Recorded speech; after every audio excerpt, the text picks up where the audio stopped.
Bom dia, irmãos. Nós vamos continuar o estudo proposto para a escola dominical.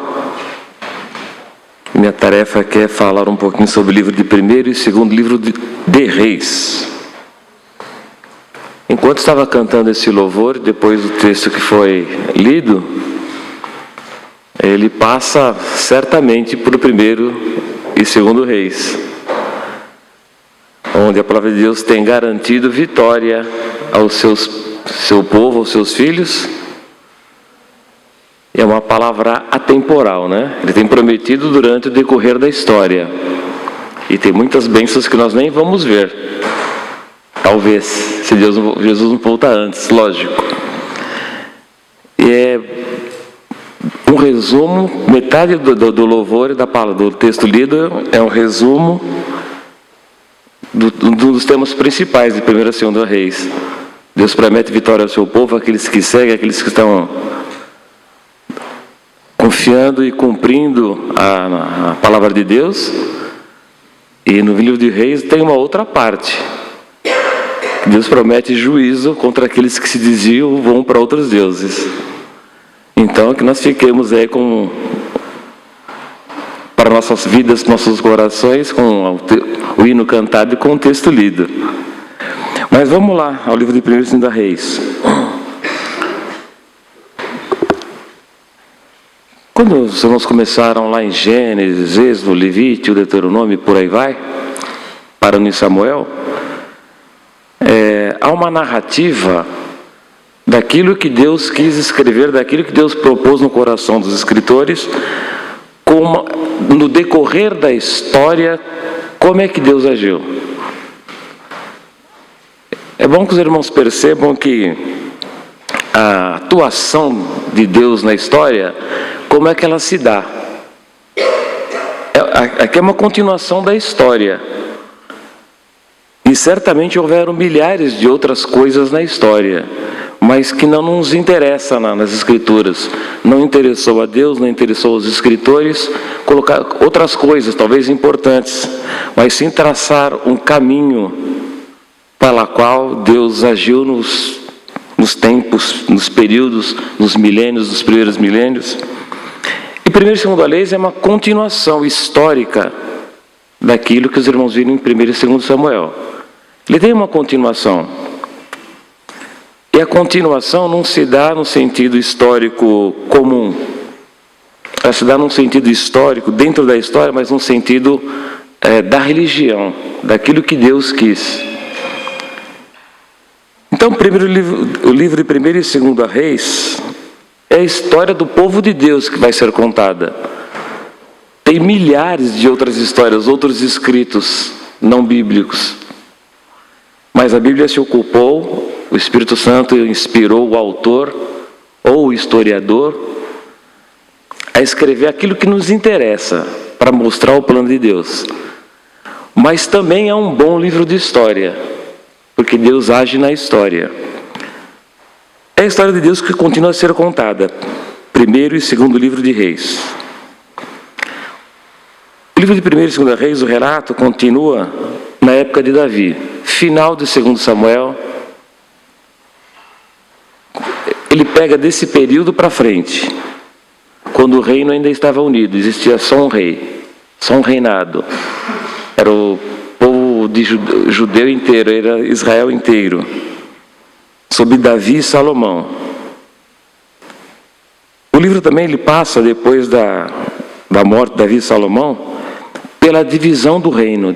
O reino foi dividido entre Reino do Norte, Samaria, e Reino do Sul. Aliás, Reino do Norte, Reino de Israel, na cidade de Samaria, e Reino do Sul, em Jerusalém, Judá. E o livro acaba até a respectiva queda. Caiu o Reino do Norte, caiu o Reino do Sul. O país se degringolou, acabou e todos foram para o exílio. E acabou, entre aspas, a história de Israel, do Reino do Norte e de Judá, Reino do Sul. O livro dos Reis é o único livro que mostra a história dos últimos dias da monarquia sobre Davi, quando Davi ainda era o regente. E mostra desde esse momento até a queda. A importância do livro se dá porque sem esse livro nós não teríamos conhecimento de como que Deus agiu por aproximadamente 500 anos de história. Certamente, se esse livro não existisse, Deus providenciaria uma outra maneira da palavra percorrer a sua história e chegar até nós. Mas esse livro é muito importante para que a gente conheça um período muito grande da história. O que o historiador ou autor do livro, e aqui faço um parênteses, aparentemente parece que essa obra é de apenas uma pessoa. Há outras tentativas de dizer que tem vários autores, mas aparentemente é só uma pessoa. E tem alguns estudiosos que apontam inclusive Jeremias como autor, mas isso não tem comprovação alguma.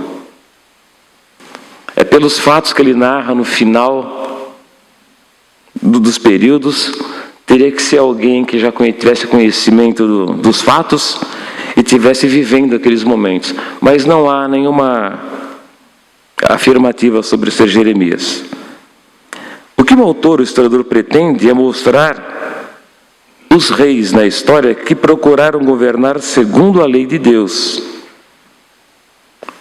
É aquilo que eu estava dizendo, é aquilo que interessa para fazer a narrativa da redenção, da história da redenção, do plano de Deus para redimir o povo que havia se perdido. Por isso ele destaca alguns reis têm muito destaque. Salomão, Ezequias, Josias, que era o rei de Judá, reino do norte, Acabe, que era rei do norte, e Josias, rei de Judá, que era do sul. Tem uma série de outros reis que tiveram uma história de vida muito maior e mais longa do que alguns narrados. É curioso isso. Teve reis que tiveram um reinado muito grande, o destaque dado para ele desse tamanhozinho, muito pouco. Porque não interessou para o autor aquilo não interessava para dizer, para traçar o plano de Deus. E tem outros que foram dados muito destaque. Então, esse relato todo, que emenda final de 2 Samuel até o exílio, como disse, tem aproximadamente, durou 500 anos, entre os anos 931 a.C. e 561 a.C. 500 anos de história. Dezenas de reis. Alguns que fizeram aquilo que era reto aos olhos do Senhor, e a maioria que fez aquilo que era tudo errado aos olhos do Senhor. Esse livro também de 1 e 2 Reis, ele é também conhecido, meio na teologia, como um livro deuteronômico, porque ele tem muita influência dos escritos da história de Deuteronômio. Então tem alguns livros que têm conhecido com esse nome também. Qual que é o valor com o livro? O que o livro quer apresentar? O livro de 1 e 2 Reis não tem a pretensão de ser um estudo completo de história. Como disse para os irmãos, não é importante para o autor, para o historiador, e nem para o Espírito de Deus que foi inspirador para os escritos, se bem que muita coisa não é inspiração. O autor tinha conhecimento de documentos, de reinados, dos reis de Judá, dos reis que houveram em Israel. Mas, de certa forma, está escrito aquilo que Deus levou a ele a estudar. Esse livro não pretende ser um livro de história. Há muita crítica por parte de pessoas que são contrárias à Bíblia, dizendo que essa história que está faltando um monte de coisa. Mas aqui não é livro de história. Aquele livro de história você pode ler outros centenas de livros judaicos, assírios, babilônicos, que existem por aí. E outros livros tanto, Homero e livros famosos. A Bíblia se ocupa de traçar a história do povo de Deus. A história da redenção até chegar em Jesus. E o livro de Reis é muito importante porque ele traça como se fosse uma espinha dorsal. Imagina a espinha de um peixe. Tem muita coisa no peixe, mas tem muita coisa aqui que não interessa. Mas aquela estrutura, isso aqui vem para cá, isso aqui vem aqui.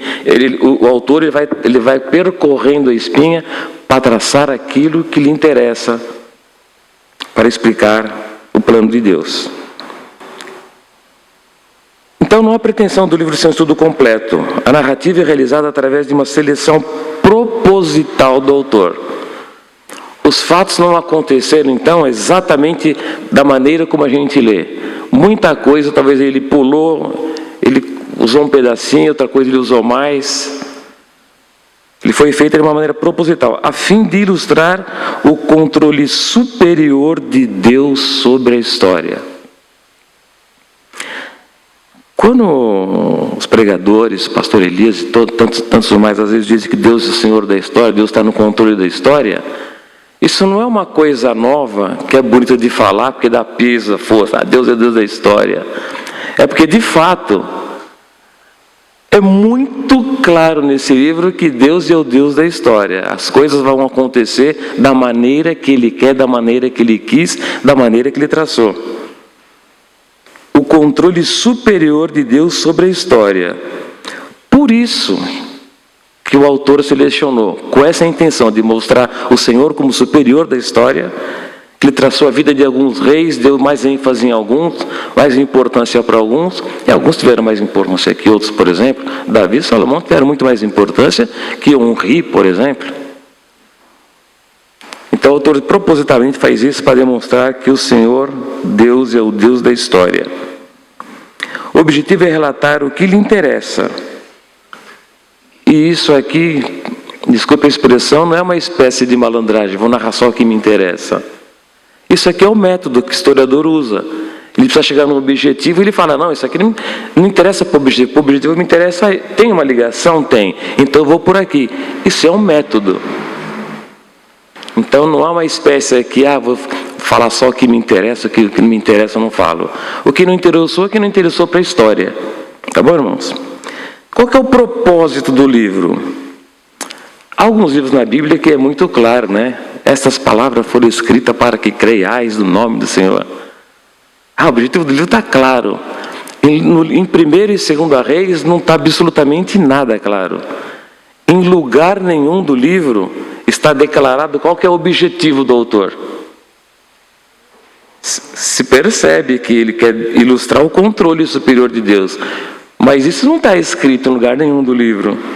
Não é explícito isso. O propósito do livro tem que ser deduzido a partir da história como que ela se apresenta. O livro serve para uma advertência atemporal. Atemporal tem muito a ver com o caráter de Deus. É a qualquer tempo. É em todo tempo, pode ser hoje, amanhã, daqui 100 anos, 500 anos, 1000 anos. É o princípio da atemporalidade. Isso faz parte de Deus, do caráter de Deus. O livro serve como uma advertência quanto ao inevitável juízo trazido por Deus sobre aqueles que se desviam na adoração e na prática da religião de Deus. É uma advertência. Aqueles que se desviam da adoração, se desviam da crença no único Deus, se desviam da prática da religião cristã. Há uma advertência atemporal que foi feita há muito tempo atrás e que tem validade atemporal, até quando Ele quiser. Provavelmente até o final dos tempos, segundo as Escrituras. Aqueles que se desviam, o juízo vai vir. E pronto. Ele serve para uma das coisas que serve é para isso. Uma advertência. E ao mesmo tempo, encoraja o leitor a seguir a Deus e receber as bênçãos prometidas aos obedientes na sua lei.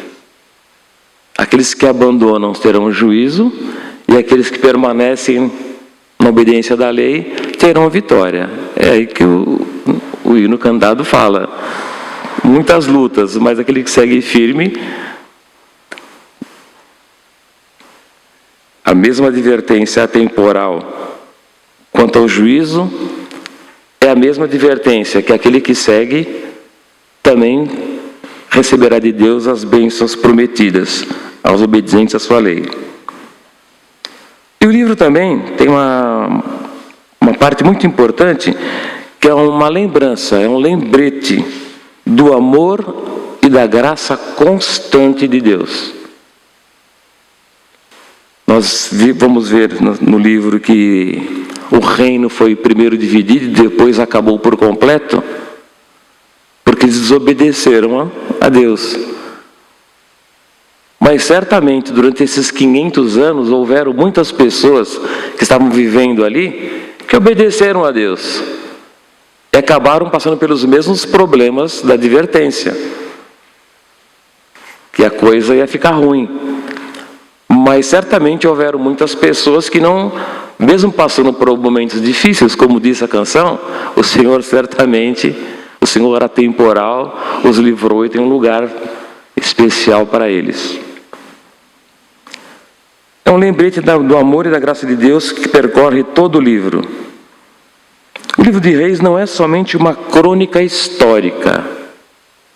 Eu repeti várias vezes porque é importante. Isso aqui não é só história, embora cronologicamente, embora historicamente, ele tem muita precisão. É um livro muito preciso em termos de história, mas ele não é só uma crônica de história, ou só política, porque o livro dos reis, a política está enfronhada no livro. Ou somente religiosa, só para traçar o plano de Deus. A história do livro de 1º e 2º Reis é, sobretudo, uma história religiosa. É a história do relato da religião de Deus traçado por um plano de salvação que começou lá no primeiro milênio e acabou lá em Jesus. Já no final da virada do milênio. O livro de Reis, 1º e 2º, ajuda na compreensão do ambiente social do período. Ambiente tenso, muito tenso. Mas também é um período onde os escritos de sabedoria afloraram muito. E temas como sabedoria, como justiça, como fé, dedicação, e mais uma dezena de outros que eu pulei, que está no livro, os irmãos vão ver no livro depois. Eu pulei de sabedoria, justiça, fé, dedicação para fome, assassinato, comércio mundial, dinheiro, poder econômico. Tem muita história. O livro de Reis apresenta temas muito importantes na teologia. É aqui que eu queria me concentrar, porque é aqui que a gente tem que absorver a maior parte daquilo que está sendo dito nessa manhã. Os temas muito importantes, são muitos outros fora desse aqui, irmãos, tem outros. Nós pegamos os mais importantes, senão isso ficaria uma coisa muito repetição daquilo que os irmãos vão ler. O primeiro tema importante, teologicamente falando, é Deus na história.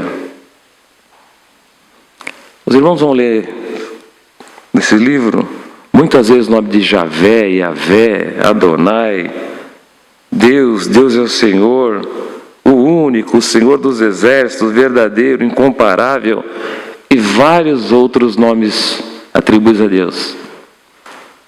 Se repete por mais de 500 vezes o nome de Deus, Javé, Adonai, dos exércitos, Senhor. Mais de 500 vezes. Aqui foi só uma coincidência. Eu não gosto muito de coincidências, mas 500 anos de história teve mais de 500 vezes repetido o nome de Deus. Isso aqui é só uma inferência minha, não está no texto, mas entra ano, sai ano, irmãos, Deus continua sendo o Deus da história. Isso não é importante, não está no livro, só uma inferência. Entra ano, sai ano, Deus continua sendo o Deus da história. E a promessa continua, aqueles que são fiéis, não seguem outros princípios, outros deuses, e continuam na religião de Cristo, esse vai ter vitória. Aquele que abandona isso vai ter juízo. Deus não mudou. E essa palavra também não mudou, ela é válida até hoje. Então esse nome se repete por mais de 500 vezes. E o objetivo disso aqui é demonstrar que Deus é aquele que governa sobre todos os reinos dos homens. Deus na história. Isso é fundamental para entender como que Deus age na história, por que em período tal acontecia isso, por que em período tal acontecia isso. É porque Deus respeita a história. A história vem sendo traçada e Deus vem agindo em cima da história. Outro tema importante é Deus no julgamento. É muito claro em Reis o seguinte: deixar de adorar a Deus e cumprir suas leis foram as atitudes que levaram o povo a adorar a outros deuses. Idolatria. E assim romperam o primeiro mandamento dele: não terás outros deuses além de mim, diante de mim, depende da versão. Eles romperam logo o primeiro. Não chegaram nem no segundo, nem no terceiro. Vamos romper logo o primeiro. E esta foi a causa da destruição, da divisão do Reino Unido, depois dividido, depois extinto, e depois todo mundo para o exílio. Acabou o país, acabou a nação. Ficou lá, ficou velhos, doentes, ficou mais ninguém lá. Cidade destruída, acabou. Deus no julgamento. Por mais que a gente tente arredondar, como a gente diz hoje, né? A gente vai arredondar o BO, o problema. A gente às vezes tenta ficar mentalizando, arredondando alguma coisa. Ah, não, mas Deus é amor. Deus vai continuar sendo juiz, porque Ele disse que vai ser juiz e acabou.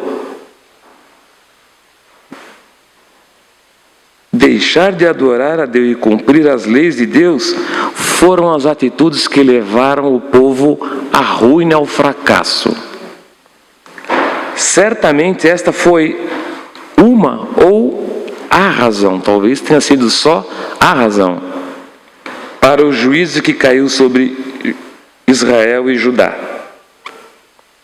Deus no julgamento. Mas, como nós dissemos, Deus não é só juiz. No item C, outro tema importante para a teologia, é Deus como libertador, como esperança e restauração. O livro de Reis não tem só um retrato. Se a gente olhar só do ponto de vista do sucesso ou insucesso dos reis, começou maravilhosamente lá com Davi, Salomão, todo o seu esplendor, e a coisa declinou, até acabar. É uma história de fracasso de reinado. Mas não é só tragédia e fracasso. O livro também apresenta a Deus como juízo e também como que apresenta e promete restauração e esperança para os obedientes que se afastaram do pecado da idolatria, que se arrependeram e se humilharam e voltaram para o caminho da religião de Deus. Por todo o livro, essa mensagem é colocada. Abandonou a Deus, seguia os outros deuses. Fracasso, se humilhou, voltou a seguir a Deus, promessa de restauração. No item D, existe a sequência de uma história, de uma promessa que Deus fez a Davi, ainda lá em 2 Samuel, lá no livro de Samuel, em que Deus promete a Davi um reinado para sempre. Você vai ter um reino para sempre. Ah, mas Davi morreu. Como é que ele vai ter um rei para... os meus filhos. Salomão reinou. Depois vieram outros. Depois acabou tudo. Não teve mais filho de Davi, não teve nenhum. A promessa original feita a Davi, reino para sempre, ela se cumpriu e refletia o reinado de Jesus na terra. Que Jesus é da descendência de Davi. A espinha dorsal lá continua nos outros livros, irmão. Tem um esqueleto, onde os autores de todos os livros vão seguindo. E vai culminar lá em Jesus. Jesus, sim, tem um reinado eterno na terra. De forma que ele fez uma promessa ao antepassado Davi, que se cumpriu centenas e centenas de anos lá na frente. Passando por alguns familiares de Davi, por alguns filhos, e por aí vai, e chegando em Jesus. Então Deus fez uma promessa a Davi, que o reinado dele seria eterno, e que se cumpriu em Jesus. Promessas feitas há muito tempo. O mesmo Deus que é um Deus de juízo, é um Deus que promete, que faz promessas e de restauração. Aquele reino acabou, a tragédia e o fracasso tomaram conta, mas de alguma forma aquela nação se reergueu, e lá no começo da nossa era, depois de Cristo, antes de Cristo um pouquinho, nasceu Jesus o Salvador, e está lá o descendente de Davi no trono eterno para sempre. É um livro de juízo, mas é um livro que Deus promete que pode haver restauração para aqueles que seguem a lei de Cristo. Eu elenquei aqui profecia, porque eu estava lendo um comentário para preparar isso aqui, e o autor, ele cita uma coisa que eu achei muito, eu nunca tinha pensado nisso. Ele diz que a profecia é uma força criadora de história. Se Deus falou, se os profetas falaram, a mando do Senhor, alguma coisa, ao mesmo tempo isso é como se fosse uma ordem de Deus. Essa história não tem, mas eu quero que tenha. Pronto. Eu vou criar na história uma outra história. Dentro da história, mais um ramo da história. As profecias, nesse sentido, todas da Bíblia, mas em 1 Reis e 2 Reis, é uma força criadora de história. As profecias percorrem toda a narrativa do livro de Reis. Elas são densas e longas, tem bastante profecia. É uma força criadora de história. Porque o povo ali não fracassou, irmãos, o povo de Israel, o povo de Judá não fracassaram porque eles perderam a guerra, porque eles foram ruins. Porque Deus falou que Deus é que pôs a mão. Se vocês não fizerem, vai acontecer isso. É uma força criadora. E aqueles que obedeceram e seguiram a lei, vocês têm promessa de restauração. Teve muita gente que foi para o buraco, que morreu, que foi destruída, e tem muita gente que sobreviveu daquele povo e continuou a história, e a história teve uma restauração no povo. Então as profecias do Antigo Testamento, especialmente aqui, ela tem uma força criadora. Se Deus falou, vai acontecer. Dependendo da atemporalidade e da vontade dele de interferir naquele momento na história. É importante dizer que aqui Deus não interfere na história toda hora. O pastor Elias diz isso muito bem. Milagre, Deus aparecendo, interferindo. Aqui tem 500 anos de história, irmão. Em 500 anos teve pontuações de Deus assim, Deus, com respeito às profecias, os milagres, ele é muito mais varejista do que atacadista. É bem pontual. Tá bom? Então, profecia eu achei importante deixar. E tem outros temas. Tem vários outros temas, mas eu quis destacar 2, que é importante teologicamente. Primeiro, a centralidade da adoração. Isso tem a ver com os mandamentos. Não terá outros deuses além de mim. Deus não divide a sua glória com ninguém. Isso percorre toda a Bíblia. Deus, ele quer adoração única. Poderá, por exemplo, amar a Deus e a Mamon? Podemos amar a Deus e ao dinheiro? Podemos amar a Deus e a má política?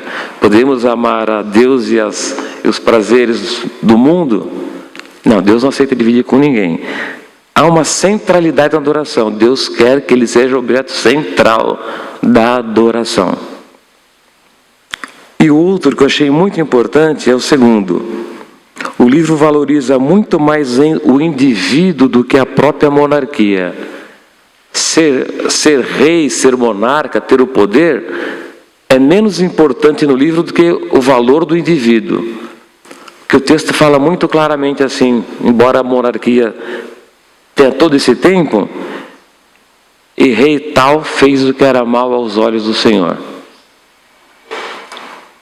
O olhar sobre o indivíduo, sobre a pessoa, para Deus é muito maior do que sobre o sistema político, do que o sistema religioso. Para outros reis ele disse assim, e fez o que era reto aos olhos do Senhor. O rei foi um bom rei, ele fez um bom reinado. E o outro foi péssimo, seguiu os exemplos de seu pai, fez isso, não derrubou os altares, os postes ídolos, as estátuas que eles adoravam. Então, se valoriza muito mais a ação do indivíduo, da pessoa, do que, estou valorizando mais a monarquia, o reinado. E tem outros temas bastante importantes também. Mas eu decidi colocar só esses dois para não ficar muito extenso. O livro de Reis, irmãos, é uma excelente cronologia e sincronia. O que quer dizer isso? O relato cronológico é muito bom. E a sincronia entre os relatos, a sincronia se dá no seguinte momento. Havia coisas que estavam acontecendo no Reino do Norte, aquele de Acabe, e havia um evento que estava acontecendo lá em Judá. E tem relato dos dois. E a questão da historicidade, das datas, dos eventos, eles têm sincronia entre si. As coisas conferem. Estava acontecendo isso, a relata está acontecendo isso aqui no sul. Isso aqui no norte, acontecendo outra coisa no sul. Há uma correlação histórica. Há uma sincronia. Nesse sentido também é uma espinha dorsal pela qual os temas percorrem esses 500 anos. Os fatos que ocorreram aqui no Reino do Norte e Reino do Sul fazem do livro um livro também, embora ele não seja muito rico historicamente, do ponto de vista histórico. E se os irmãos quiserem ser precisos, talvez vão encontrar alguma dificuldade com algumas datas. Um exemplo, foi em 2023 que aconteceu isso. Foi em 2023, mas foi no dia 2 de abril. Um foi preciso na data, o outro não achou que era preciso. Então há uma espécie, às vezes, de arredondamento de datas. Mas, às vezes, alguns dias para mais, alguns dias para menos, em 500 anos, vai ser preciso assim, lá longe, como a gente diz, né? Então é uma sincronia, uma cronologia muito boa. Algumas datas, aparentemente, parecem ter sido arredondadas. Cita o mês, mas não cita a data, por exemplo. Existem muitas outras evidências documentárias provando a autenticidade do livro de Reis. Se tem um livro que é fácil na Bíblia, provar fora da Bíblia, é Reis. Há muitos relatos assírios, babilônicos, que falam de datas e dos reis nas mesmas datas, são relatos extra-bíblicos, não tem nada a ver com a Bíblia. Como disse para os irmãos, tinha muita história rolando fora da Bíblia no mundo. E há outros relatos paralelos que falam dos reis, das datas, dos eventos, dos acontecimentos, principalmente relatos assírios e babilônicos. E também a arqueologia, recentemente, no final do século passado para cá,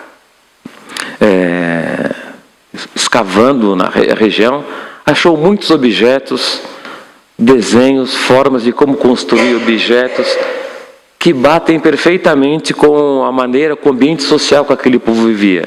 Aquele povo esteve ali, aquele povo viveu ali. Então é um livro também, embora não seja histórico, ele tem uma precisão histórica bastante interessante.